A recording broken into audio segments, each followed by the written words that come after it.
Hey guys, कैसे हो आप लोग। आई होप आप सब बढ़िया होंगे। सो गाइज, मैं हूं रवि और आप देख रहे हैं लाइट गेमिंग चैनल को। सो गाइज, दिल थाम के बैठिएगा क्योंकि आज हम आप लोगों को मयंक कुमार सिंह का डरावनी शाम के बारे में एक कहानी सुनाने जा रहे हैं।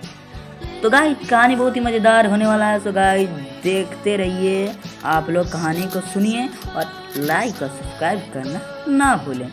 So guys, let's start. एक रोज की बात है, मैं और मेरा मित्र दोनों अपने गांव के एक वीरान खेत से गुजर रहे थे। तभी एकाएक आसमान काला पड़ गया और तेज बरसात होने लगी।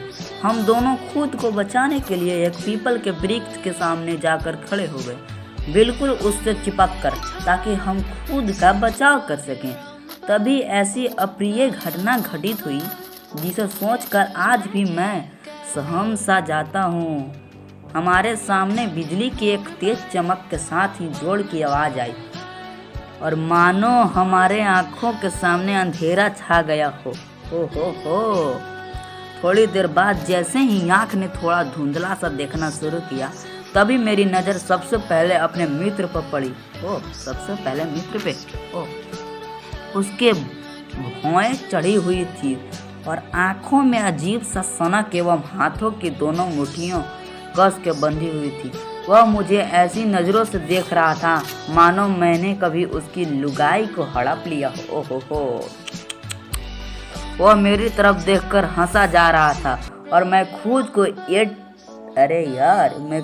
18वीं सदी में पहुंचा पाया मनुष्य की तरह हो गया था, मानो घटाएं सदियों पुरानी हो।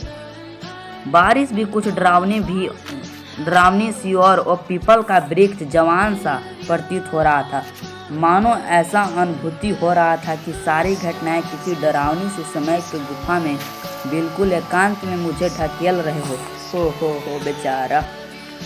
मेरा मित्र द्वारा मेरी ओर खींची नज़रों से देखकर बोला गया, मेरे खेत की मकई आज नहीं काट पाओगे, आज पुराना हिसाब तो बराबर करूँगा ही। तुमने मेरी ज़मीन हड़प कर सामने वाली पोखर में मुझे दफना दिया था ना, आज मैं तुझे भी वैसे ही मौत दूंगा। हो बेचारा।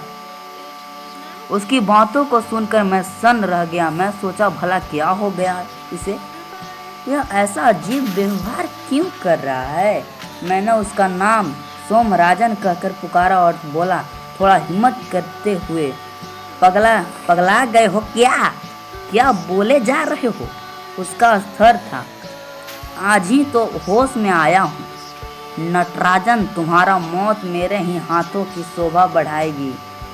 उसकी बातों को सुनकर मेरे शरीर के सारे अंग स्थिर हो गए एवं सभी बाल खड़े हो गए। मुझे अब पूर्ण विश्वास हो गया था कि यह मेरा मित्र सोमराजन के बोल नहीं है, क्योंकि मेरा नाम खिलावन लाल था। लेकिन उसकी बातों को सुनकर मुझे इतना तो पता चल गया था कि अगर मैं अपना वास्तविक नाम बता भी दूं तो भी इसको विश्वास नहीं होने वाला। तो मैंने भी उसके युग में ही जाकर उसके अतीत को जानने का ठान लिया। मैंने उससे कहा, भला मैंने तुम्हारे खेत से मकई कब काटी थी? कुछ भी बोले जा रहे हो।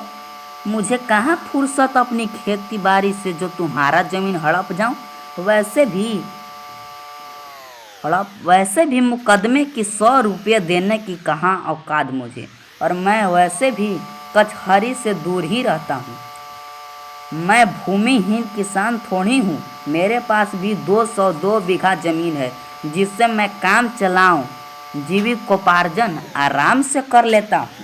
मैंने बस अंदाजे लकड़ी मारी यह देखने के लिए कि शायद वह वास्तविक आंकड़े एवं वास्तविक घटनाएं से मुझे अवगत करा देगा। मेरी इस प्रकार से बोलने के बाद मानो उसके सर पर खून सवार हो गया। थाम लो यार। वह बताते हुए बोला, मेरा मतलब वह घनाते हुए बोला, आखिर बेईमानी का बेटा बेईमान ही न होगा। बेईमान का बेटा बेईमान ही न होगा। वाह। जानबूझकर गलत आंकड़े पेश करो पंचायत में, लेकिन कोर्ट में कागज सब बता देगा। पैसे के दम पर तुम बाप बेटे पंचायत खरीद सकते हो, पर कचहरी नहीं। मैंने हिम्मत के साथ थोड़ी अकल लगाई और बोला, आखिर मेरा बाप बेईमान कैसे वे? तुरंत उसके द्वारा प्रतिक्रिया आई। पन्ना लाल की जो ईख की मिल 1 कोस दूर गांव से थी, वह मेरे परिवार का पुश्तैनी कारोबार था, जिसे तुम्हारे बाबूजी ने दबंगई से जबरन हमारे निर्बल बाबूजी से अंगूठा लगवा कर पन्ना लाल के बाबूजी को कुछ पैसे खा कर बेचवा दिया। तो तुम्हारा बाप हुआ ना बेईमान। वैसे इतने भोले भी मत बनो, तुम्हारे बाबूजी के क्रियाकलाप पूरा जमात जानता है। जब तुमने जबरन मेरे खेत को हथिया कर मकई का फसल काट लिया, तभी मैंने खून का घूंट पी लिया था। ओ माय गॉड, पी लिया था। चल धीमे कुछ नहीं कहा, क्योंकि तुम्हारा बापू जमींदार का पिल्ला बन गया था। वैसे मैं अंधे थे, तुम लोग हम जैसे ना जाने कितने किसानों का संपत्ति लूटना तुम लोगों की खानदानी फितरत में है। इतनी बातें बोलकर थोड़ा रुका और फिर जोर जोर से चिल्लाने लगा। थोड़ा रोते हुए बोला, मेरी लुगाई ने क्या बिगाड़ा था तुम्हारा, जो तुमने पूरे गांव के सामने उसे गोली मार दी थी? उसने तो बस जमीन छीनने का विरोध किया था। वही जमीन से उपजाए फसल हमारे परिवार के पेट की आग बुझाती थी। तुमने हमारी जमीन तो छीन ही ली, साथ में 2 बच्चों की माँ और मेरे बुढ़ापे का सहारा मेरी लुगाई।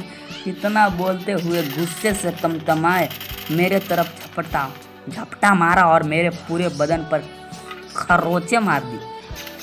वह मेरे मित्र के शरीर में था और मैं उस पर आक्रमण भी नहीं कर सकता था, इस डर से कि कहीं मेरे मित्र को क्षति न पहुंचे। मैं कैसे भी अपने जान बचाने का प्रयत्न करने लगा। उसी क्रम में कुश्ती का 2-4 दांव भी हम दोनों के बीच में प्रारंभ हो गया। कभी वह मेरे ऊपर तो कभी मैं उसके ऊपर। उठा कर पटक कर दौर ऐसे ही चलता रहा और मैं कैसे भी उसे पास के देवी माँ के मंदिर में ले जाने का प्रयास कर रहा था, ताकि श्री भगवान मिश्र पंडित जी का शरण ले सकूं, जिससे वह आगे का उपाय करें। वैसे भी मेरी धड़कन काफ़ी तेज धड़क रही थी। धक धक धक धक जिया करे। हर एक पल ऐसा लग रहा था कि अब मैं इस दुनिया से विदा होने वाला हूँ, और मेरे मित्र की शक्ति मुझसे 4 गुना बढ़ गई थी। बारिश उतने ही तूफान पर था जहाँ सूखी जमीन पर 4 कदम भाग पाता है। इस बारिश के चलते 1 कदम ही जैसे तैसे भाग पा रहा था, और मैं पूरा शरीर कीचड़ से सना हुआ था, खरोंचों से भरा हुआ था। उसके प्रहार प्राण घातक थे। बस ईश्वर का स्मरण कर और खुद ढाढ़स बांधे मैं इस उम्मीद के साथ भाग रहा था कि यह मेरी मिल्खा सिंह की जैसी आखिरी रेस हो। मैं जैसे तैसे ईश्वर की दया में मंदिर के करीब पहुंचा। प्रायः मिश्रा बाबा मंदिर के ब्राह्मण में ही पूजा पाठ किया करते थे। मिश्रा बाबा से हमारा अतिरिक्त लगाव भी था, क्योंकि वह हमारे संस्कृत के प्रारंभिक गुरुदेव भी रहे थे। मुझे कुछ ठीक से याद तो नहीं, परंतु इतना अवश्य याद है कि इतनी तेज बारिश में वह प्रकृति से शांत होने का निवेदन कर रहे थे। मंदिर से अभी लगभग हम 300 मीटर दूरी पर थे। हो बारिश की गर्जन में मेरा आवाज़ कहीं गौन हो गया था। मैं चिल्लाए जा रहा था, लेकिन कहीं से कोई आशा का उम्मीद नज़र नहीं आ रहा था, और मेरे दोस्त जो कि अभी कोई और था, वह किसी कसाई की तरह मेरे प्राणों के पीछे पड़ा था। मैं चिल्लाते चिल्लाते अधमरा सा हो गया था। मेरी आंखों के पास अंधेरा छा गया, और उसका खूनी चेहरा और अजीब से डरावनी आंखों तो देखते मैं खुद को मौत के दरवाजे पर बेहोश की हालत में चला गया। जब मेरी आंखें खुली तो मैं अपने घर के बिस्तर पर माँ की गोद में खुद को आया और मेरे सामने पंडित जी और मेरा मित्र था। अपने मित्र को देखकर मैं कस के चीखा और अपनी माँ में लिपट गया। माँ के थोड़ा देर तक सांत्वना देने के बाद मैं शांत हुआ, लेकिन हृदय में वह भयानक शाम जीवन भर के लिए कुछ प्रसन्न, कुछ डर, कुछ अप्रिय चीज़ मेरे मन में हमेशा के लिए स्थापित हो गया। मैं थोड़ा हिम्मत से रोते हुए पंडित जी से बोला, मैं बच कैसे गया? उनका स्तर था, बला टल गई, तुम्हारा मित्र अब ठीक है, माँ काली ने तुम्हारा रक्षा की। ओ हो, तुम्हारी रक्षा की? मेरा मित्र मेरी ओर बढ़ा और बोला, दोस्त, जान बचाने के लिए शुक्रिया। मुझे नहीं पता था मुझे क्या हुआ था, लेकिन यह जीवन तुम्हारा कृतज्ञ रहेगा। और वह मुझ में लिपट कर पूरे अनादित मुद्रा में भावनाओं में बह गया और मैंने भी पूरे प्रेम के साथ मित्र से गले मिला, लेकिन बहुत से प्रश्न के साथ, आखिर वह कौन था? सो गाइज, आपको एक कहानी आशा करते हैं अच्छे लगे होंगे। अगर अच्छे लगे तो लाइक और सब्सक्राइब शेयर करना ना भूलें। सो गाइज, आज के लिए इतना ही, मिलते हैं अगले वीडियो में, तब तक के लिए गुड बाय।